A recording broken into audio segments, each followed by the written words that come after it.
California is officially the first state in the country restricting the use of rap lyrics in trials. A new law limits prosecutors' ability to use rap lyrics as evidence against an artist. Now, lawmakers say this bill will help protect mostly black rap artists by eliminating any racial bias that may exist when presenting evidence. A judge will have to determine if rap lyrics are relevant to the case in a pre-trial hearing. The bill is supported by music industry and civil rights advocates. Demi, I know we've talked about this before, but for me, this is a win. This is a really good thing. In 1996, Calvin Broadus, we know him as Snoop Dogg. Okay. He went on trial, and it was a huge thing back then. And at the time, he had a hit single called "Deep Cover," and one of the lyrics in that song said, "'Cause it's a 187 on an undercover cop." Now, prosecutors used that lyric against him, but at the end of the day, in reality, the song was recorded for the soundtrack for Deep Cover, which, if you remember the movie, I don't know, soulmates, if you've seen the movie itself was about an undercover officer who was going undercover to bust up some drug cartel.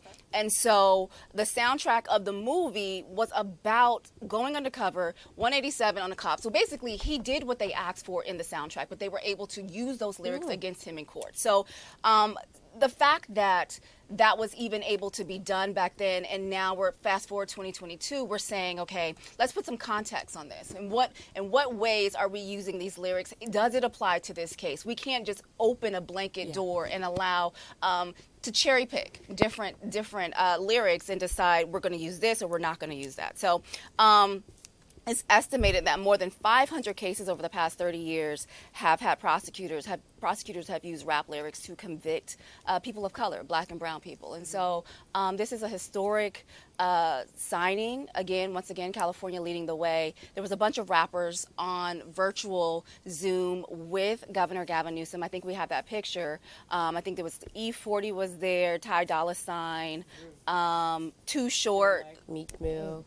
They said Sweetie was on there too. Yeah. I mean, there was just a lot of rappers who were on there to celebrate this historic signing of the bill into law. Yeah, like you said, Meek Mill was there, Too Short. Why? I mean, it was a slew of rap artists that were there joining him. And that's honestly, somebody online over the weekend posted this story on the Instagram story, and they said, you know what, Governor Gavin Newsom just be doing whatever he wants. And I'm like, I thought that was so funny because I'm like, I mean, we've talked about so many other bills that he signed into law. He really is for the people. I think that ever since that recall happened on him, and he knew that black people, have I not been consistent? After the recall with Governor Gavin Newsom, he said, you know what, the black and brown community has really looked out for me. So anytime I have the opportunity to do something great for the black and brown community, I'm going to do that. And this is amazing. Like you said, this is going to help so many black artists, but also I'm looking at now, what about we have people in jail? This RICO was totally different. That's Georgia, but Gunna and Young Thug, but like so many artists that have been victimized by something like this, are they going to get a chance to get any reprieve? Are they going to be able to go back and,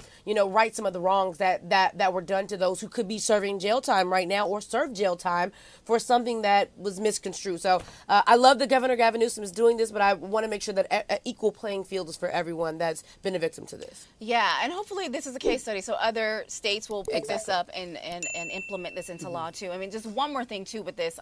There was a study done at the University of California, Irvine, and there were two different groups of people. They divided them. They gave the same lyrics to each group. One group they told was rap lyrics. The other group they told were country music lyrics. The group that they told were rap lyrics, they thought that they were offensive and they were in need of regulation. The other group that they thought it was country music lyrics, they loved them and thought it was a great idea. So that just goes to show you, when you immediately hear rap, you think of some sort of condemnation or something. Yes. And so they were saying that racial stereotypes play into when people hear rap lyrics, no matter what. So they took all this into consideration when they were signing this bill and acting in, and I'm so glad that they passed it. And so, it's just something to think about, right? Because we're vilified. It's just, if you think it's country, you're fine. If you think it's rap, then all of a sudden there's something wrong with it. You know, maybe this just doesn't take away from the fact that if you do something wrong, don't put it in your lyrics too. We can't just, waltz over that. But however, I really wonder how